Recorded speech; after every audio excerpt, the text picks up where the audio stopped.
우리가 고백하는 사도신경 고백의 가장 마지막 부분이 되겠죠. 우리가 믿음을 고백할 때 가장 믿음의 마지막 조항으로 고백하는 내용이 몸의 부활을 믿습니다, 영생을 믿습니다 라고 하는 고백입니다. 그래서 우리가 여러 시간을 통해서 우리가 고백하는 사도신경의 내용이 이러한 내용들을 담고 있다 하는 것을 우리가 살펴봤는데, 이 주제를 이렇게 포함하고 있는 좀 더 큰 주제가 뭐냐면 성령 하나님과 우리의 성화라는 그런 주제 아래서 우리가 몸의 부활과 영생을 믿음으로 고백하고 있다 하는 겁니다.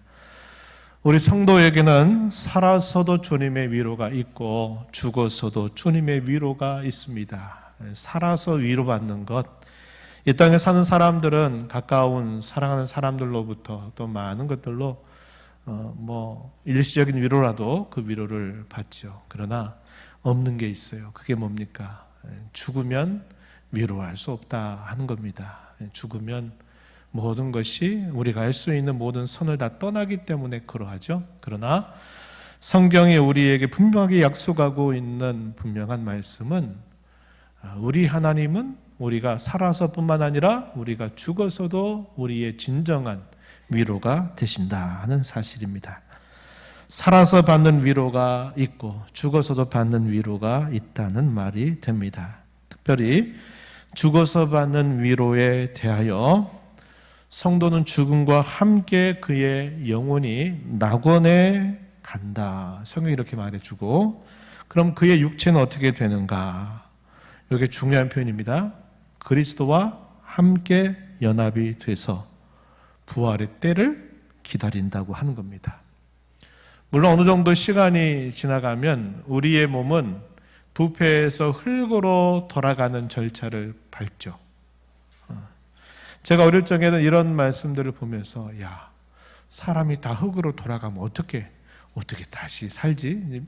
부활에 관한 건 믿긴 하지만 그게 궁금했어요. 그런데 커가면서 보니까 아주 옛날에 성경 역사로 보게 되면 공룡이 존재했던 시기는 언제냐? 노아의 홍수 직전까지 존재했어요. 그리고 노아의 홍수가 온 세계를 덮으면서 모든 공룡들이 다 죽게 됩니다. 그런데 그 공룡에서 발견되고 있는 유전자 가지고도 그것을 다시 다시 만들 수 있다 그럴까? 회생시킬 수 있다는 얘기를 하잖아요. 그죠? 사람이 죽어서 흙이 남아도 거기에 유전 형질이 보존이 되면은 다시 그 본래의 모습을 회생시킬 수 있다고 우리가 오늘날 과학에서 그런 정도를 말하고 있는 거예요. 옛날에는 이게 어떻게 될까? 다 흙으로 돌아가서 이제 무덤을 열어봐도 흙밖에 없을 텐데 어떻게 될까? 그랬는데 오늘날 이제 많은 사실들을 알게 되고 과학이 발전하게 되면서 이게 아무런 문제가 되지 않는구나. 물론 하나님은 없는 것을 있는 것처럼 부르시고 또 있는 것을 없는 것처럼 부르실 수 있는 전능자이시기 때문에 아무런 문제가 되지 않지만, 우리가 조금 이해를 하려고 할 때 충분히 그럴 수 있겠구나, 이런 이해가 된다고 하는 겁니다. 꼭 기억해야 될 것은, 성도로 이 땅에 살면서 이 땅의 삶을 마치게 되면 성도의 영혼은 즉시 낙원으로 가요. 소위 황천길로 간다, 귀신이 된다. 이건 다 전설의 고향에서 나오는 이야기예요.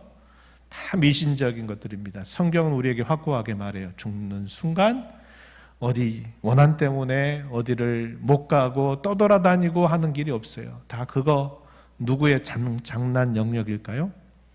사탄의 장난 영역이에요. 사람들이 그런 줄 믿으니까 계속 그거 가지고 괴롭혀요. 그러면 사람들은 또 거기서 하라는 대로 또 따라다니고 계속 그렇게 끌려다니는 삶을 사는 것이죠. 그의 영혼은 죽음과 함께 낙원에 가고 그의 육체는 그리스도와 함께 연합이 돼서 부활의 때를 기다린다는 거예요. 물론 흙으로 돌아가는 과정이 있긴 하지만, 그러나 그리스도와 함께 그의 몸도 연합이 되어 있다는 사실이 중요해요. 이게 안 되면 나중에 다시 부활한다고 말할 수가 없는 것이다 하는 겁니다. 그래서 마침내 온전한 부활의 소망을 약속받았다 하는 사실이 우리 성도가 죽어서도 받는 위로가 된다 하는 것을 우리는 알게 됩니다. 그래서 오늘 여러분 들어오시면서 제가 나눠드린 요 한 장으로 되어 있는 거 있죠? 이걸 좀 보시면서 오늘 우리가 생각한 주제는 크게 두 주제인데요. 하나는 육체의 부활에 관한 내용, 또 하나는 영생에 관한 내용입니다. 먼저 육체에 관한 부활. 육체의 부활은 언제 이루어진다고 성경이 가르쳐 주느냐? 주께서 이 땅에 두 번째 강림하시게 될 때 있게 될 일이다. 그러면 그런 일이 있기 전에 성도들은 이 땅에 주어진 한평생을 살고 언젠가 떠나게 되죠. 죽음이라고 하는 관문이 있게 된다 이 말입니다. 그때는 우리 영혼과 육체가 분리되는 상태로 가는 것이에요. 그럴 때 우리에게는 각각의 개인적인 끝을 맞게 돼요. 이걸 뭐라고 그러냐면 개인적 종말이라고 부릅니다. 개인적 종말. 그러면 개인이 따로따로 맞는 종말 외에 전 우주적으로 모든 사람들이 한꺼번에 맞는 우주적인 종말이 있어요. 그것이 그리스도의 두 번째 강림, 곧 재림이라고 하는 겁니다. 그래서 종말에 관한 이야기를 할 때 이걸 나누어서 생각하는 거예요. 우리 각자의 개인적인 끝이 있고 모든 사람들에게 보편적으로 있는 끝이 있다. 이것을 개인적 종말 혹은 우주적인 종말 이렇게 분류합니다. 먼저 개인적인 종말의 내용을 한번 보시죠. 이 땅에서 성도로 살았던 사람은 육체적인 생명이 끝나는 즉시 그의 영혼이 머리 대신 그리스도에게로 올려질 것이라고 가르쳐 줍니다. 잘 아는 이야기 있죠. 누가복음 16장 22절에 보면요. 부자와 나사로에 관한 그런 말씀을 우리가 확인하는데 거기에서 이렇게 말합니다. 16장 22절에 이에 그 거지가 죽어 천사들에게 받들려 아브라함의 품에 들어갔다. 부자도 죽어 장사되었다. 부자와 나사로에 관한 이야기인데요. 그 거지로 살았던 나사로가 죽게 되면서 천사들에게 받들려서 아브라함 품, 이걸 다르게는 낙원이다 이렇게 부르고 있는 것입니다. 그의 영혼이 안식을 얻고 쉼을 얻는 그것을 이렇게 표현하고 있어요. 예수님이 십자가에 달리셨을 때 십자가상에 그 양 곁에 강도 두 사람이 함께 매달립니다. 그 중에 한 사람이 나를 기억해 달라고 이렇게 예수님에게 요청했을 때 예수님께서 대답을 하신 말씀, 누가복음 23장 43절 말씀에서 예수님이 이렇게 대답을 하셨어요. 내가 진실로 내게 말한다. 아멘, 내가 너에게 말한다. 무엇을? 오늘 네가 나와 함께 낙원에 있다. 이렇게 예수님께서 말씀을 하신 것입니다. 죽는 순간 주님과 함께 어디에 있다? 낙원에 있다. 이렇게 말해요. 우리 옛날의 말은 뭐라고 말했어요? 천당이란 말을 썼어요. 천당. 천당이란 말을 사용해요. 육체와 영혼이 분리되는 게 죽음인데 그 분리돼서 그의 영혼이 다시 그리스도의 재림 때 다시 하나로 부활하게 될 그 전까지 그 소위 이걸 중간기라고 그래요. 이 중간기 동안에 성도의 영혼이 있는 곳을 옛날부터 우리는 천당 이렇게 말했어요. 천당, 집당자를 썼어요. 성경 그걸 낙원이라고 표현하고 있는 겁니다. 그런데 우리가 이제 혼용할 수 있는 하나의 표현인데 뭐냐면 천국이라고 하는 말이에요. 천국이라고 하는 말은 의미상으로는 맞는 말이지만 정확하게 말하면 맞는 말이 아니에요. 하나님의 나라, 천국, 또 하늘나라 이것은 다 같은 말이라고 제가 누차 말씀을 드렸죠. 천국은 이미 우리 가운데 임해 있어요. 우리가 죽어서 천국 간다 그런 것은 통상적으로는 서로 이해가 되지만 천국은 죽어서만 가는 나라가 아니에요. 오히려 옛날 말로 천당에 간다. 아니면 성경의 표현대로 그대로 어디 갔다? 낙원에 가 있다. 이렇게 말해야 돼요. 천국은 죽어서 비로소 가는 나라가 아니에요. 그 나라는 우리가 그리스도를 믿어 영생을 얻게 되는 그 순간, 새 생명을 얻게 되는 그 순간부터 우리는 이미 하나님의 나라에 들어와 있는 거예요. 이걸 꼭 기억하셔야 돼요. 그래서 하나님의 나라, 천국, 하늘나라, 그리스도의 나라, 이거 다 같은 것을 말하는데 이것은 죽어서야 비로소 가는 곳이 아니다 하는 것을 여러분들이 꼭 기억하세요. 이게 우리 모든 신자들이 대단히 혼동하고 있는 부분이에요. 그렇지 않다 하는 것을 여러분 꼭 기억하시기 바랍니다. 넘어가서 그러면 우주적인 종말에 관하여 어떤 내용들을 우리가 확인하게 되냐면요.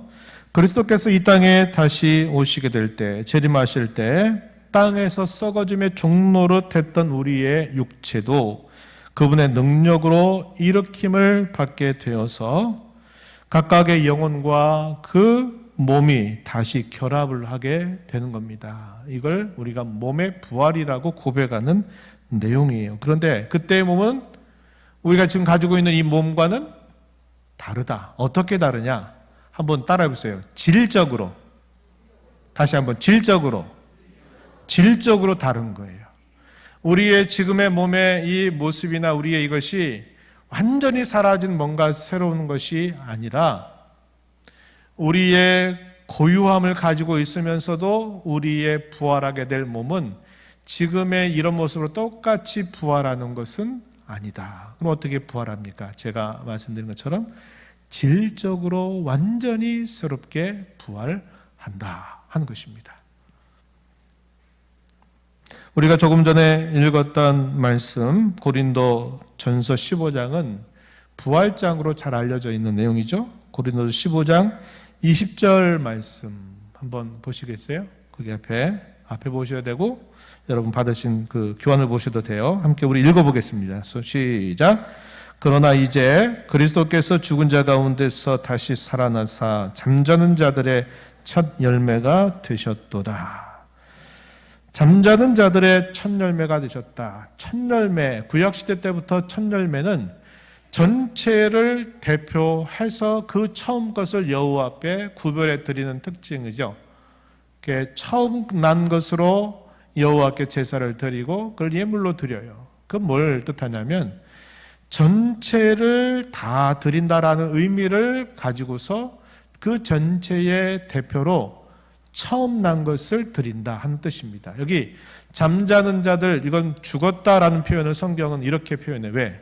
다시 부활할 거니까 잠잔다 이렇게 표현하는데 잠자는 자들의 첫 열매가 되셨다 이 말은 그리스도의 부활이 그와 연합된 모든 신자들의 부활 전체를 우리에게 약속하고 보증하는 부활이다 하는 의미에서 잠자는 자들의 첫 열매가 되셨다. 이렇게 성경은 가르쳐 줍니다. 53절, 54절 이어서 한번 같이 읽어봅니다. 시작. 이 썩을 것이 반드시 썩지 아니할 것을 입겠고 이 죽을 것이 죽지 아니함을 입으리로다. 이 썩을 것이 썩지 아니함을 입고 이 죽을 것이 죽지 아니함을 입을 때는 사망을 삼키고 이기리라고 기록된 말씀이 이루어지리라. 이렇게 말합니다. 이 말씀이 어디에 기록되어 있느냐? 호세아서에 예언됐던 말씀이 이렇게 이루어지게 된다. 바울 사도가 구약의 호세아 말씀을 인용해서 이렇게 된다고 이야기합니다. 여기 뭐라고 말했어요? 이 썩을 것, 지금 우리의 몸을 말하는 거예요. 이 썩을 것이 썩지 아니함을 잊게 된다. 이 죽을 것이 죽지 아니함을 잊게 된다. 그때는 사망을 삼키고 이기리라고 예언했던 그 말씀이 온전하게 이루어지게 되는 것이다. 이렇게 우리에게 가르쳐 주고 있는 겁니다. 우리의 몸이 그리스도의 영광스러운 몸과 같이 우리의 몸이 질적으로 새롭게 다시 부활하게 된다고 성경은 우리에게 약속합니다. 빌립보서 3장 21절 말씀에서도 이와 비슷한 말씀을 우리에게 전달해 주는데 제가 읽어드릴게요. 그는 만물을 자기에게 복종하게 하실 수 있는 자의 역사로 우리의 낮은 몸을 자기 영광의 몸의 형체와 같이 변하게 하시리라. 우리의 낮은 몸, 뭘 말합니까? 썩을 것, 또 뭐라고 말할까요? 우리의 몸이 언젠가는 그 끝이 있다는 것, 죽을 것. 이것이 그리스도의 영광의 몸의 형체와 같이 변하게 된다. 언제요? 주님이 다시 강림하시게 될 때 이렇게 된다고 성경이 확고하게 약속하고 있습니다. 요한일서 3장 제가 1절 2절 말씀을 예배를 시작하면서 처음 말씀을 읽었는데 3장 2절 말씀 우리 함께 한 목소리로 말씀을 소리내어 읽어봅니다. 시작. 사랑하는 자들아 우리가 지금은 하나님의 자녀라. 장래에 어떻게 될지는 아직 나타나지 아니하였으나 그가 나타나시면 우리가 그와 같을 줄을 아는 것은 그의 참모습 그대로 볼 것이기 때문이니. 사도 요한은 아주 고난과 박해를 받는 시대에 가장 마지막까지 살았던 12사도 중에 가장 마지막 인물입니다. 반모라고 하는 섬에 유배를 당한 상태에서 계시를 받아서 요한계시록을 기록하죠. 그리고 요한 1서와 2서와 3서를 기록하는데 거기에서 이렇게 말하는 겁니다. 우리가 지금은 하나님의 자녀다. 그런데 지금 우리의 모습이 전부가 아닌 것을 기억해라. 장래에 어떻게 될지는 아직 나타나지 아니하였지만 그가 나타나시면 주님이 다시 오시게 되면 우리가 그와 같을 줄을 아는 것은 그의 참모습 그대로 볼 것이기 때문이다. 우리의 모습이 그리스도와 같이 영화롭게 변화될 것을 말해주고 있는 그 말씀이 되는 겁니다. 이게 우리가 몸의 부활을 믿는다 그럴 때 꼭 우리가 기본적으로 확실하게 알고 있어야 될 내용이 되고 이제 사도신경의 마지막 고백 영생을 믿는다 할 때 이 영생은 두 가지의 면이 있어요. 이것도 역시 우리가 많이 혼동해요. 죽으면 영생을 얻는다 이렇게 또 생각하는 분들이 비교적 많습니다. 그렇지 않아요. 이 영생도 이미 우리가 거듭나는 순간 이 영생을 우리가 이미 가지고 있다는 거예요. 그리고 그 영생을 우리가 가장 온전하고도 가장 충만하게 그 영생을 경험하게 되는 때는 언제냐?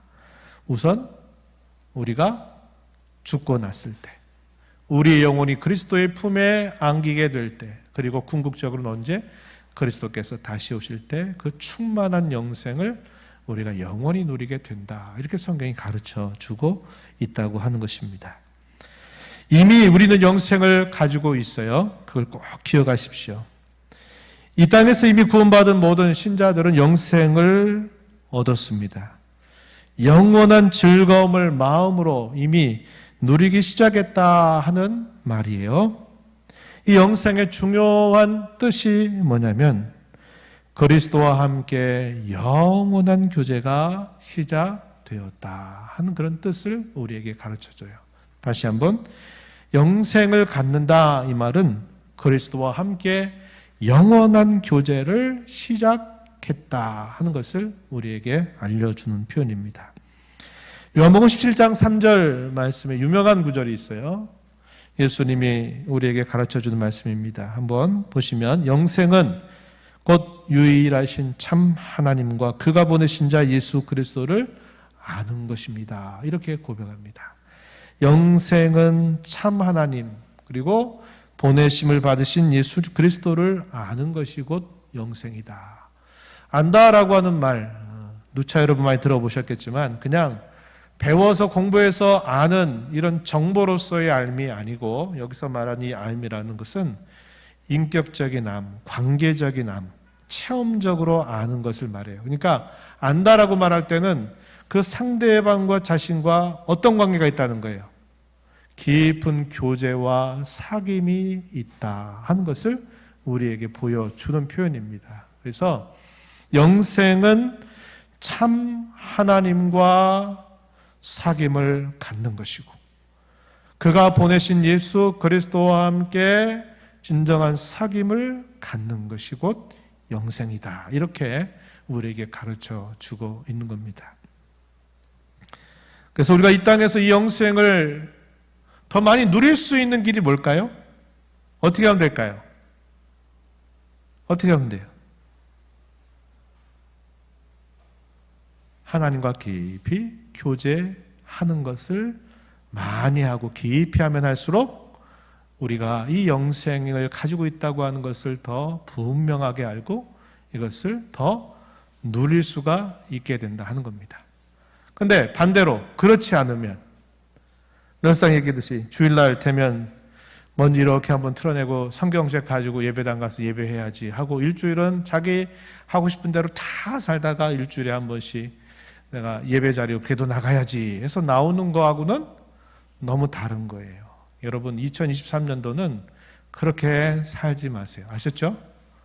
여러분들 새해 다짐도 하셨을 텐데 말씀을 가까이 하세요.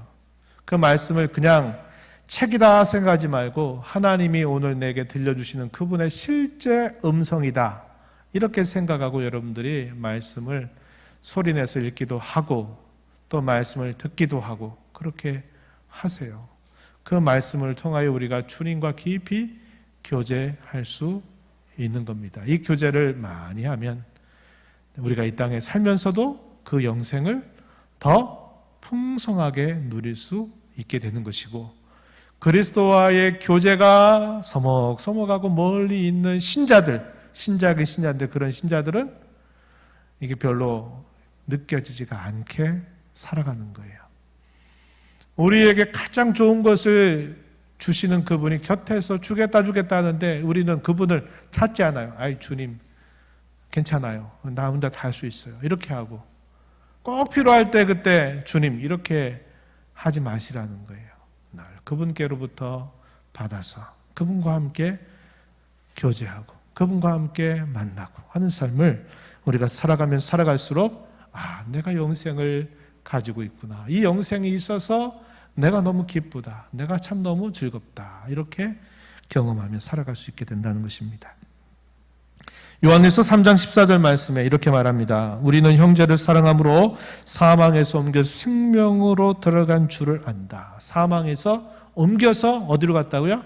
생명으로 들어갔다. 이것을 영생이라 이렇게 표현하는 것입니다. 또 이 요한복음에 보게 되면 우리가 잘 아는 요한복음 3장 16절에 보면 하나님이 이 세상을 이처럼 사랑하사 독생자를 주셨으니 그래 쭉 말씀이 나오잖아요. 그죠? 이 요한복음에서는 하나님의 나라 천국이란 말이 거의 사용이 안 돼요. 요한복음에서는 주로 영생, 생명 이런 말이 사용이 많이 됩니다.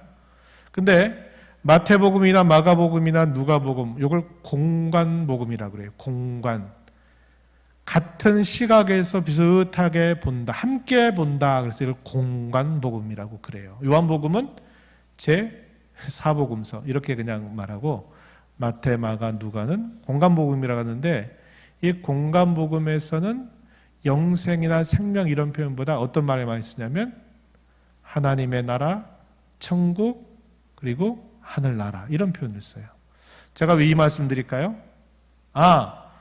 복음서에서 천국 혹은 하나님의 나라, 하늘나라라고 말하는 이 표현은 요한복음에 가서 보면 이 표현 어떤 표현으로 바꿔 사용하고 있다고요? 뭐로? 영생이란 말로 바꿔 사용하고 있다는 거예요. 그럼 이게 무슨 말입니까?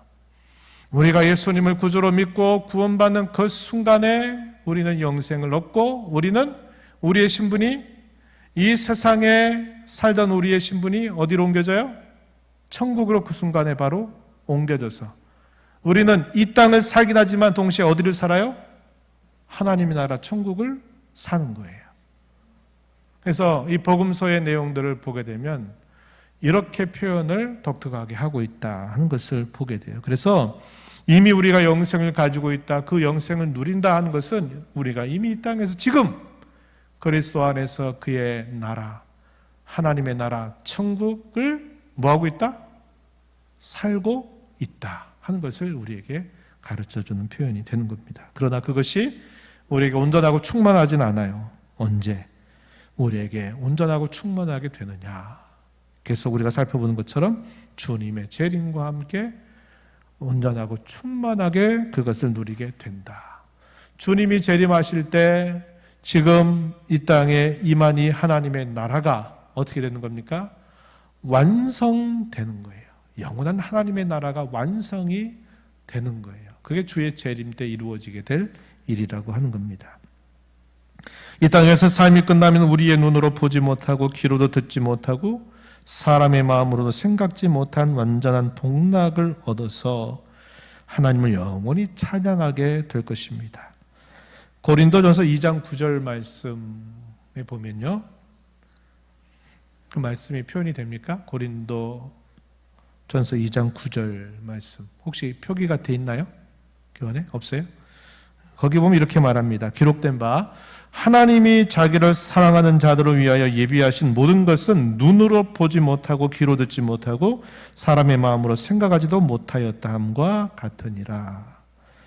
하나님이 자기를 사랑하는 자들, 성도를 위하여 예비하신 모든 것은 눈으로 보지 못하고 귀로 듣지 못하고 우리의 마음으로 생각하지 못한다. 이것은 우리가 지금 보고 우리가 지금 듣고 우리가 지금 마음으로 생각하는 그 이상의 이상이 될 거다. 뭐가? 하나님께서 저와 여러분을 위하여 예비해 두신 것이 그와 같을 것이다. 이렇게 우리에게 가르쳐 주고 있어요. 성도의 죽음은 그리스도의 대속으로 말미암아 죄값으로 당하는 것이 아닙니다.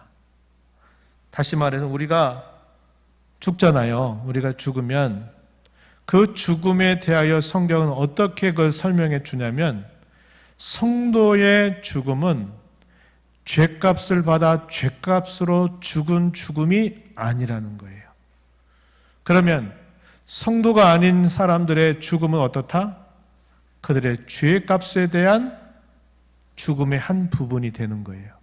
그러면 왜 성도의 죽음이 죄값으로 죽는 죽음이 아니냐? 누구 때문에? 그리스도의 대속의 공로 때문에. 그리스도께서 내가 죄값으로 죽어야 할 형벌을 이미 다 뭐 해주셨기 때문에? 다 갚아주셨기 때문에 성도의 죽음은 죄값으로 죽는 죽음이 아니다 하는 겁니다. 이거 꼭 기억하세요. 믿지 않는 사람들의 죽음은 그거와 달라요. 그러나 믿는 사람의 죽음은 그리스도 때문에 죄값으로 당하는 것이 아니다. 이 땅에서의 고된 죄와의 오랜 투쟁으로부터 자유함을 얻는 순간이 바로 성도가 죽음을 맞게 되는 그 순간이라고 이야기해주고 있습니다. 그의 영혼은 그리스도와 함께 그의 품에 안식을 얻게 되고 그의 육체는 아까도 얘기했지만 그리스도의 몸과 신비한 방법으로 연합이 되어 온전한 부활을 기다리게 된다. 이게 성경이 우리에게 가르쳐주고 있는 부분이다 하는 것입니다. 요한복음 17장 24절 말씀에 이렇게 예수님이 기도하신 내용을 확인합니다. 아버지여 내게 주신 자도 나 있는 곳에 나와 함께 있어 아버지께서 창세전부터 나를 사랑하심으로 내게 주신 나의 영광을 그들로 보게 하시기를 원하옵나이다. 이렇게 예수님의 기도를 올리신 내용이 소개가 되고 고린도서 5장 2절로 3절 말씀에 보면은 이렇게 또 말합니다. 참으로 우리가 여기 있어 이 땅에 있어서 탄식하고 하늘로부터 오는 우리 처소로 덧님기를 간절히 사모한다. 이렇게 말해주고 있습니다. 그래서 우리가 누릴 이 영생, 이것은 우리가 소망 중 기다리고 있는 부분이다 하는 것입니다. 사실 저와 여러분의 삶은 연약함으로 둘러싸여 있어서 늘 넘어지고 쓰러지는 일을 반복하고 있습니다. 그러나 우리가 분명히 잊지 말아야 될 진리가 있어요. 그것은 우리가 이 땅에서 연약하여 넘어지고 쓰러진 일이 반복되기도 하지만 우리의 삶은 하나님의 위로로 둘러싸여 있다 하는 겁니다. 만약에 아까 얘기했어요. 힘겨루기로 한다면 절망과 두려움을 가져다주는 그 힘이 위로하는 힘보다 더 세다. 그러면 그것 때문에 어떻게 될까요? 넘어지고 쓰러지게 되는 거예요. 못 일어나죠. 그러나 절망과 두려움이 가져다주는 그 힘의 세기와 하나님께서 자기 백성들에게 예비하시고 항상 도우시는 그분의 도움의 세기가 그거보다 더 크다면, 비록 한순간 넘어질 수 있고 한순간 쓰러질 수 있어도 어떻게 될까요? 또다시 일어나게 되는 거예요. 그리고 그 제한된 고난과 시련의 시간이 지나가면 어떻게 될까요? 다시 승리하고 일어서는 거죠. 이런 일이 있게 된다는 겁니다. 그게 저와 여러분에게 약속되고 있는 하나님의 위로다 하는 것이 성경이 우리에게 가르쳐주고 있는 확고한 진리라고 하는 것입니다. 그것은 우리 때문에 주어진 게 아니에요. 우리에게서 난 게 아니에요. 오직 하나님의 값없이 주시는 은혜로 우리에게 놀랍게 주어진 선물이라고 하는 것입니다. 이 위로를 붙드시고 살아가십시오. 그리고 이 주님의 위로 가운데 약속된 이 복을 우리가 죽어서 주님이 재림하셔서 비로소 그때 받는 복이 아니라 지금 여기서, now here, 지금 여기서, 오늘 이 자리에서 내가 그것을 경험하고 살아가려고 한다면 그리스도와 교제하는 삶, 그분과 동행하는 삶을 우리가 많이 애쓰고 살아갈수록 그것이 우리에게 더 풍성하게 우리 가운데 있겨져서 있어서 웬만한 고난과 웬만한 시련도 우리를 쓰러뜨리지 못하도록 강해질 수 있는 것입니다.